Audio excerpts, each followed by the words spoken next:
सुन्दरि माधवि चन्द्र सहोदरि हेममयि मुनिगणमण्डित मोक्षप्रदायनि मञ्जुलभाषिणि वेदनुते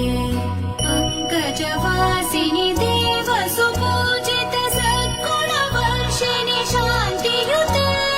जय जय हे मधुसूदन कामिनि आदिलक्ष्मि जय पालय माम् जय जय हे मधुसूदन कामिनि आदिलक्ष्मि जय पालय माम्